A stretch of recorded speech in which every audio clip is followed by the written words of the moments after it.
Congresista vocera de la bancada Juntos por el Perú, integrante de las comisiones especiales de ética parlamentaria y la comisión especial del TC, dos comisiones que ahora mismo están, digamos, en el ojo público.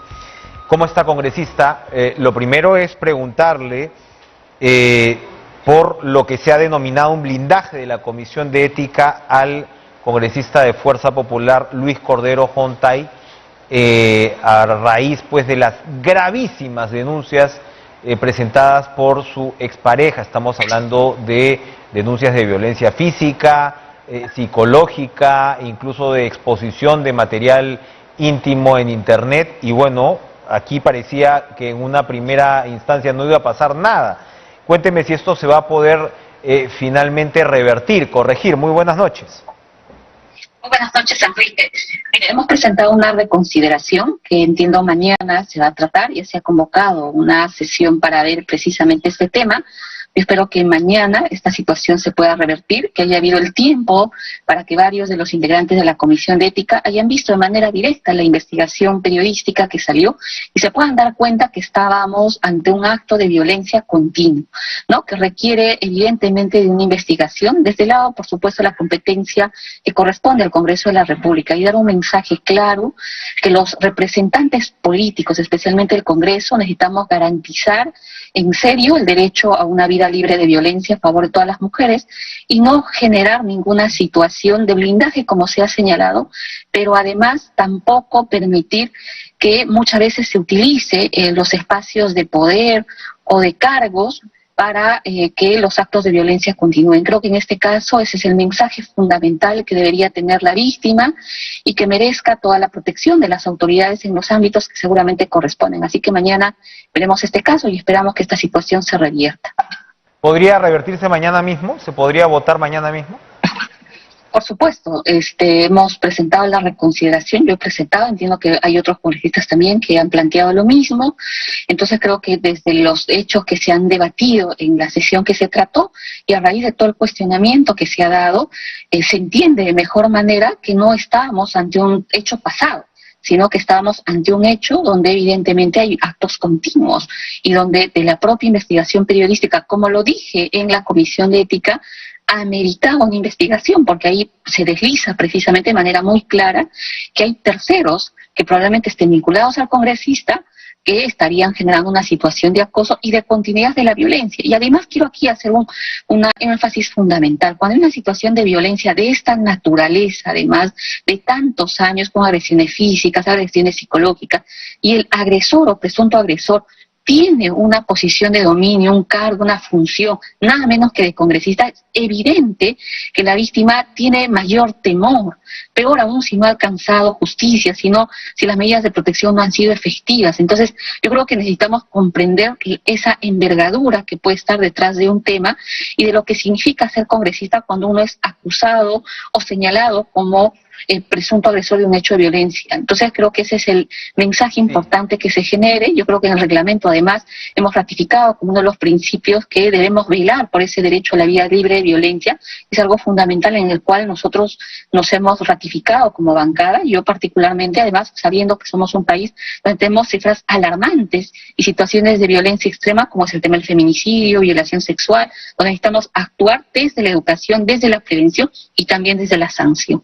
Tómese unos segundos, por favor, precisamente para elaborar sobre esta posición que he escuchado en varios congresistas, lo he escuchado en algunos congresistas de Fuerza Popular, me parece que en la congresista Norma Yarro, no solamente congresistas de Fuerza Popular, que lo que señalan es que, a ver, usted dice la violencia es continuada, pero el argumento hasta ahora ha sido, bueno, no podemos acusarlo porque esto se ha dado antes de que el señor sea congresista.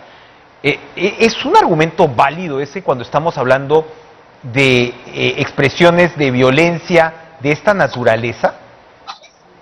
A ver, quiero explicar el caso y le agradezco la pregunta, porque es algo que en la Comisión de Ética lo sustenté y fui cuestionada por ese tema.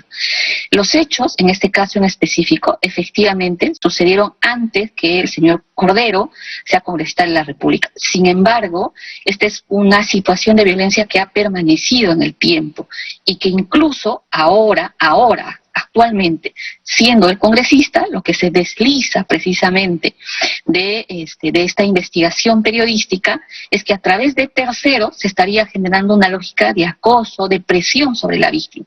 Es precisamente esto que necesitamos ver, investigar, indagar y entender que no se trata de un hecho aislado, sino que hay una secuencia de situación que la misma víctima está señalando y está evidenciando. Entonces tampoco aquí valen argumentos donde dicen, bueno, necesitamos pruebas, la víctima tiene que darnos pruebas. Eso no cabe. Estamos ante una situación de violencia donde muchas veces la víctima, cuando ha sido una persona, ha sido una mujer, es víctima de agresión física, psicológica de tanto tiempo, evidentemente está en una situación de desprotección. Peor aún si el presunto agresor o agresor es una persona que tiene una posición de poder. Y ser congresista evidentemente da una situación de poder. Entonces creo que por eso necesitamos entender esa complejidad. Es lo mismo que pasa a veces en un colegio, ¿no es cierto?, donde una niña, un adolescente denuncia, profesor, estamos ante una situación también de poder sobre la víctima. Es que claro, además uno pensaría que es indistinto que esto haya ocurrido antes o después, más allá, por supuesto, de la presión que haya podido ejercer, ya sea directamente o por terceros cuando es congresista. Uno dice, oiga, ante cargos como estos, pues evidentemente la Comisión de Ética tendría que investigar. Y la pregunta, para finalizar este tema, porque nos falta lo del TC, es, ni siquiera el señor ha llegado al punto de presentar descargos, por eso mismo, ¿no? Claro, nosotros solicitamos la indagación, la investigación de oficio. Lamentablemente la posición de todos los congresistas fue que este caso no lo ameritaba porque era un hecho del pasado, y eso a mí me dio a entender que no habían visto la investigación periodística. Yo reiteré de varias formas que efectivamente era un hecho pasado, pero que había una sucesión de actos que se mantenían ahora, a la fecha. Sin embargo, pese a eso, se decidió seguir señalando que esto era un tema del pasado, etcétera. No, yo lamento esa decisión que se ha tomado.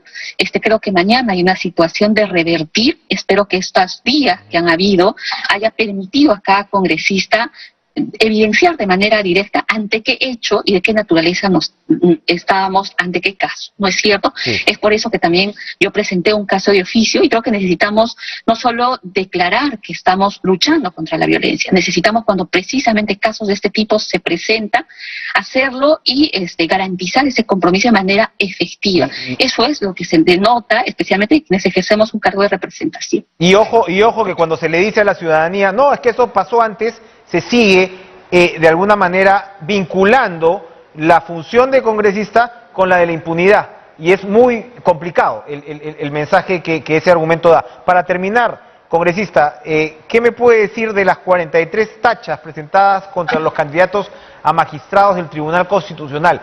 ¿Son serias? ¿Realmente la selección se va a reducir de manera importante después de esto? ¿Tiene que preocuparnos el proceso de selección de una sala tan fundamental, crucial como la del Tribunal Constitucional? Sí, Enrique, antes de entrar a esto, quería decir una cosita importante en lo otro, nomás para acabar, que aquí creo que es importante la declaración de la víctima. Aquí creo que es fundamental escuchar eso ya desde todas las sentencias, posiciones jurisprudenciales que se han dado. La declaración de la víctima tiene un valor fundamental, ¿no? Y en eso hemos avanzado muchísimo como país. Así que eso nomás para cerrar este tema. Con relación al tema del Tribunal Constitucional, bueno, hay 43 tachas presentadas contra 34 candidatos. Se han presentado alrededor de 23 descargos, ¿no?, que es lo que manda el reglamento, y hasta el 16 de diciembre tenemos plazo para resolver estas tachas. Luego de ese periodo se va a entrar a la etapa de reconsideración, si es que algún candidato fuera excluido, y eso va a correr hasta el 29 de diciembre. Entre los motivos principales, por lo menos de los casos que me han estado derivando, he podido yo advertir sobre algún incumplimiento de requisitos en la etapa en la primera etapa, ¿no?, en la etapa de formalidad. Algo que de hecho yo he advertido en su momento en varias sesiones de la comisión, porque recuérdese que este proceso tiene varias etapas. Una primera donde los candidatos presentan un conjunto de requisitos formales. Yo, de hecho, en una sesión advertí del incumplimiento de varios de estos requisitos formales, que muchos dijeron que solo era formal y no requería mayor observación, pero yo dije, y mi posición siempre va a ser esa, que si nosotros establecemos algo en una norma, en un reglamento, entonces tenemos que abordarlo con todo el cuidado, y precisamente la etapa de formalidad también es importante porque permite determinar qué candidatos cumplen o no cumplen para precisamente pasar a esta siguiente etapa, que era tachas. Entonces, hay ese conjunto de incumplimiento en algunos casos de estos requisitos. También hay algunos casos de investigaciones que están en fase preliminar. Hay también cuestionamientos a temas de idoneidad moral de candidatos, que creo que esto será seguramente motivo de varios debates, pero como he señalado, creo que hay algo importante que necesitamos recordar en este proceso, que es la publicidad y la transparencia. Venimos de 2 procesos fallidos, y necesitamos que esta comisión comunique, informe, como lo hemos venido señalando de manera permanente, para que la población sepa quiénes van a ser los candidatos, ¿no es cierto?, los posibles preseleccionados que podrían llegar hasta el Pleno. Bien. Y nada menos terminar siendo pues integrantes titulares del tribunal, una institución fundamental que vela nada menos que por el cumplimiento de nuestra Constitución. Y para que, por supuesto, la sociedad, como usted señala, y la prensa pueda hacer pues el seguimiento del caso. Y esperamos seguir en esa línea. Gracias, Ruth Luque, vocera de la bancada de Juntos por el Perú, por acompañarnos esta noche. Vamos rapidito a una pausa.